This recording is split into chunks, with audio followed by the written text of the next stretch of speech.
Your Excellencies, distinguished guests, ladies and gentlemen, it is a great and a rare privilege to be able to speak to you today on a topic that was not of my own selection. It reflected the wisdom of the organizers of this event, that they chose not only to focus on the very specific issues pertaining to quality and conformity, to which their Excellencies have already spoken this morning in the introductory speeches, but to try to locate at the same time the concept of quality within the framework of Abu Dhabi's Vision 2030, and to discuss what is required in order to achieve that vision in the context of global competition. Now, what that implies is that one has to think about three things at the same time. Firstly, what it is that makes for successful and sustainable development that is socially inclusive and effective and to the advantage of the population of Abu Dhabi. Secondly, what the implications are in respect of quality, standards, and conformity within those parameters. Thirdly, what the implications of striving for an ambitious aspirational vision are in the context of an uncertain, volatile global environment in conditions characterized by exceedingly high competition. So let's try and put those issues into perspective. And no, that's not Abu Dhabi, that is Zurich, for a very specific reason. So let's think quickly about what development is really all about. There aren't very many secrets about it. We understand, broadly speaking, on the basis of 40 years of experience of thinking and grappling with these issues, what are required. First of all, governments have to do certain things. They have to ensure the safety of the citizens and foreign investors. They have to manage a growing economy with prudent fiscal and monetary policies. And they have to deliver the public goods that are necessary to promote domestic social equity and build a globally competitive workforce. If one doesn't succeed in doing that, there is no point thinking about sustainable development.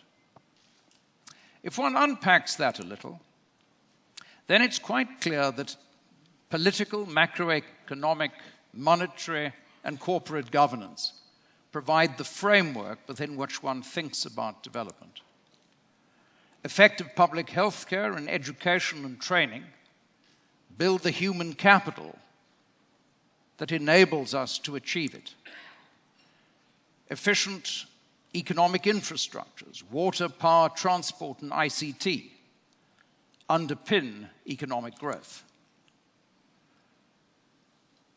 Governments, it goes without saying, have to create environments that facilitate both domestic and foreign investment. And they must facilitate also appropriate partnerships between the private and public sectors to enable that growth to continue. And lastly, none of this is possible unless the institutions of society, both public and private, are of sufficient quality. And as many of you will know from other parts of the world, corruption is a corrosive element in the middle of institutional success. So, how does that relate to what is happening in Abu Dhabi? The primary goals of the government have been declared as a safe and secure society and a dynamic and open economy. Abu Dhabi, in the context of Vision 2030, has chosen to benchmark itself against three countries in particular, Norway, Ireland, and New Zealand. But it's inevitable that if one wishes to achieve the targets that are being described, that one has to bring Singapore and Switzerland into play as well because of their rankings in respect of global competitiveness and their broadly equivalent size. The highlights of the economic vision that have been set out are extraordinarily ambitious.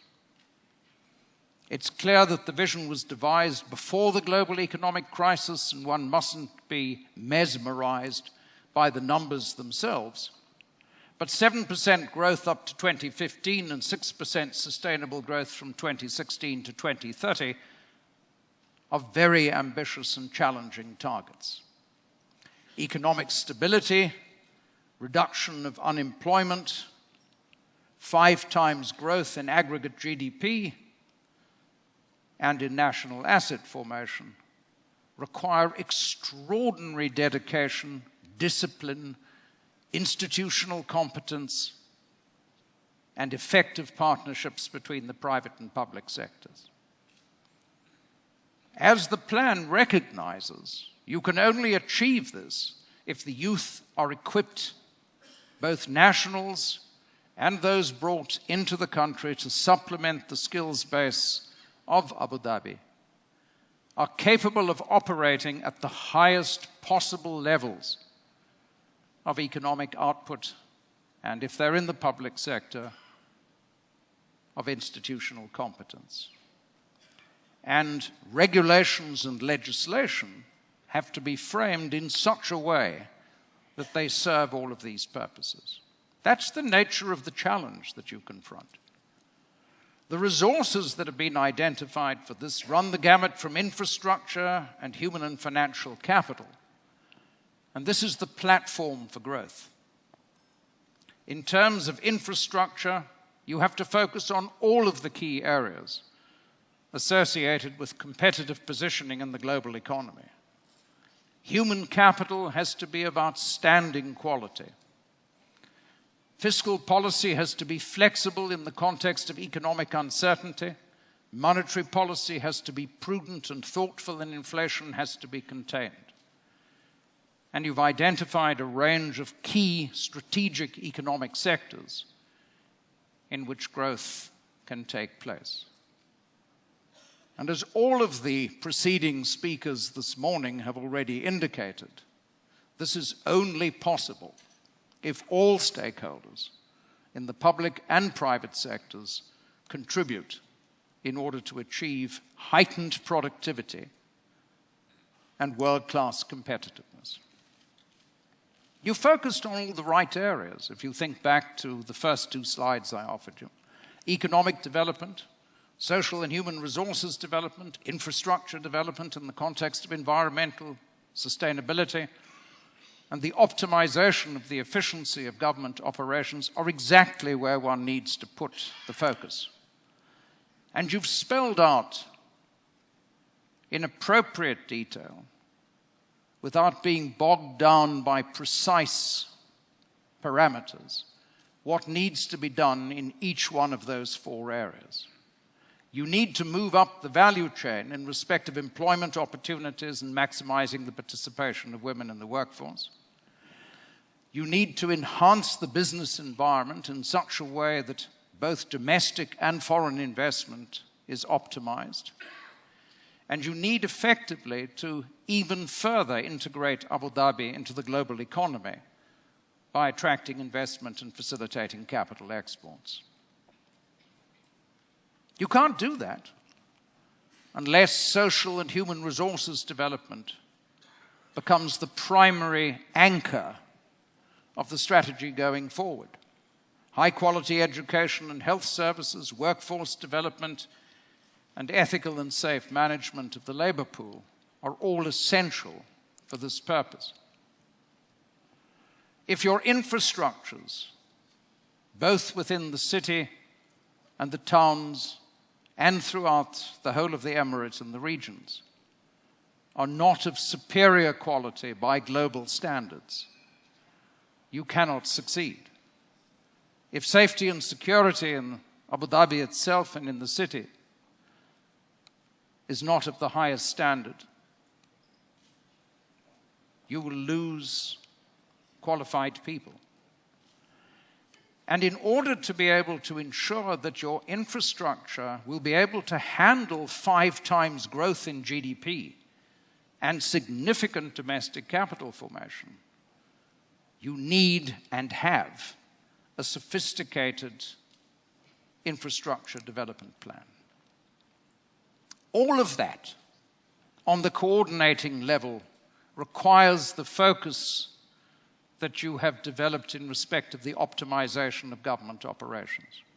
The reviews that have been undertaken to date are impressive in their own terms. And one of the opportunities that you will have in the context of this forum is for the private sector to provide feedback to government, to indicate what success has been achieved in this area, what challenges remain, and what can be done collectively in order to improve it. Now, that's a very busy slide, and I apologize for it.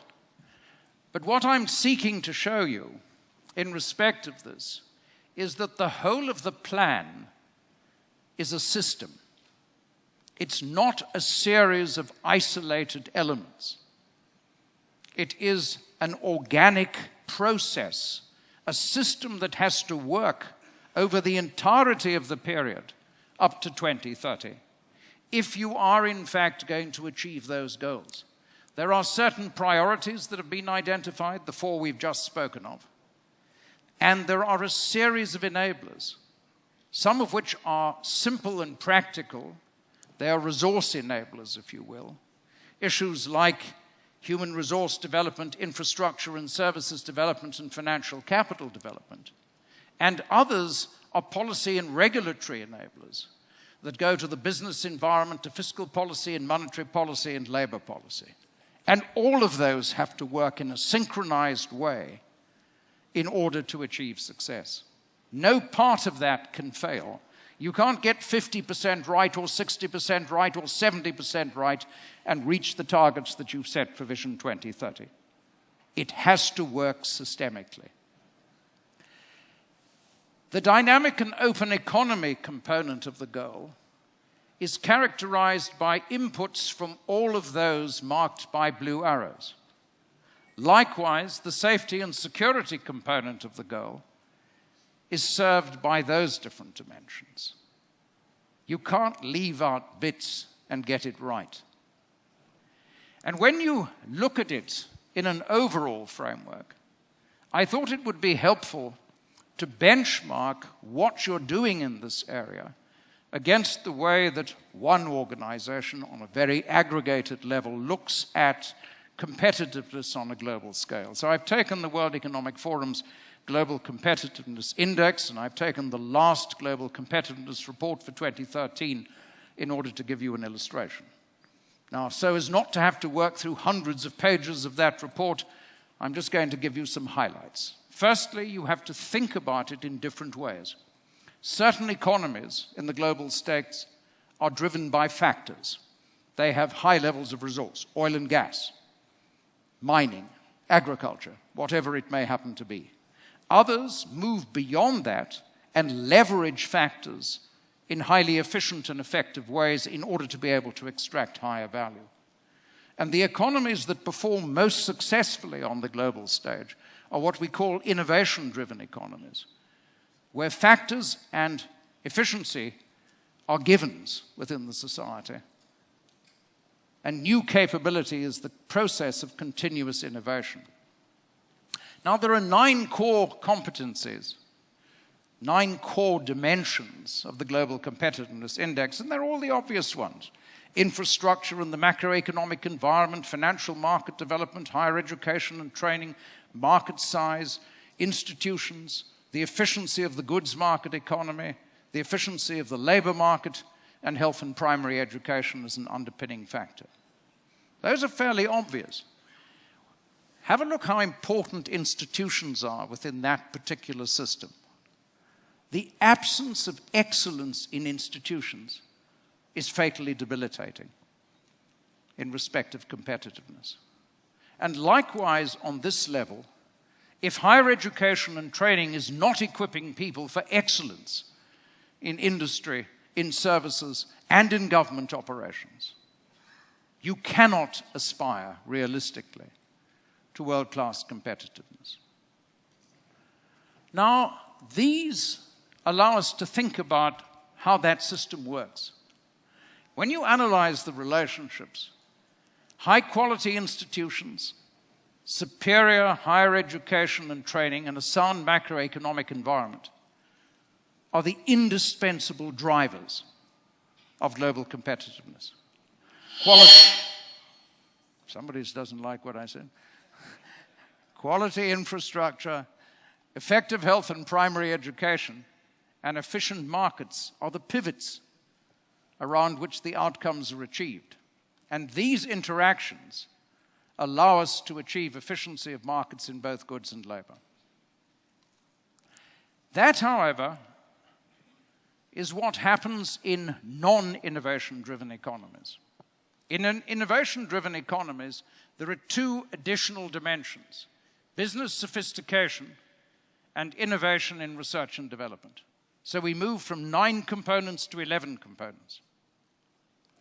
Business sophistication, the level of interaction between the private sector and the public sector, the competitive quality of the business environment, both domestically and globally, is a defining element of global success in a knowledge economy characterized by accelerating change. And innovation and research and development focused on the achievement of innovation is the second critical component of that particular transformation. If you take that out into the whole of the model, then high-quality institutions, superior higher education and training, and a sound macroeconomic environment become the key drivers. The pivotal elements are innovation based on high-quality research and development, business sophistication, and efficient financial markets. And all of that sets the stage for efficiency in good markets, labor market inefficiency, underpinned by superior infrastructure, health services, and education. Now, that's the challenge. That's what you have to address. How could you achieve that without outstanding quality? If you look at the rankings, and here the UAE has to serve as a proxy for Abu Dhabi, but it's a reasonable proxy. If you look at the rankings, you'll see that relative to Norway, which ranks at 15, look at the left-hand column, 1 to 44, New Zealand, which ranks at 23, and Ireland, that ranks at 27. You're behind Norway and New Zealand, but ahead of Ireland, not least because of the financial crisis. If you look at it in terms of the column on the right, the innovation and sophistication factors, you'll see that Singapore is right up there at 11, your benchmarks, Norway at 16, New Zealand at, well, let's go to Ireland at 20, are ahead of you at 25, but you are currently ahead of New Zealand at 27. If you look at the aggregate report, there's lots of nice stuff before you get to the red box, but what you need to focus on is the red box. The red box says, going forward, putting the country on a more stable development path will require further investment to boost health and educational outcomes. Raising the bar with respect to education will require not only measures to improve the quality of teaching and the relevance of curricula, but also incentivizing the population to attend schools at primary and secondary levels. I'm going to show you 2 last little slides to contextualize this. They use a simple spider web to measure the performance of individual economies against the average, the median, for economies in the class in which they operate. The UAE is in the innovation economy class. The blue line shows the performance of the UAE. The black line shows the median performance of innovation economies. You're in good shape with regard to almost everything, but you are flat in respect of health and primary education, and you are behind in higher education and training, technological readiness, and innovation. There are your challenges. Those are the areas in which significant capacity development has to take place. And if you want a measure of that, then look at the spider web for Singapore. Singapore is ahead of the median in all of those areas. That's where you aspire to go to. That's where you need to get to if you're going to achieve the targets that have been defined in respect to Vision 2030. Now, the truth is that can only be achieved by a rigorous focus on quality. And this means quality across the board. It means quality in respect of your institutions. It means quality in respect of your educational systems. It means quality in the standards of vocational training. It means quality in terms of public service delivery.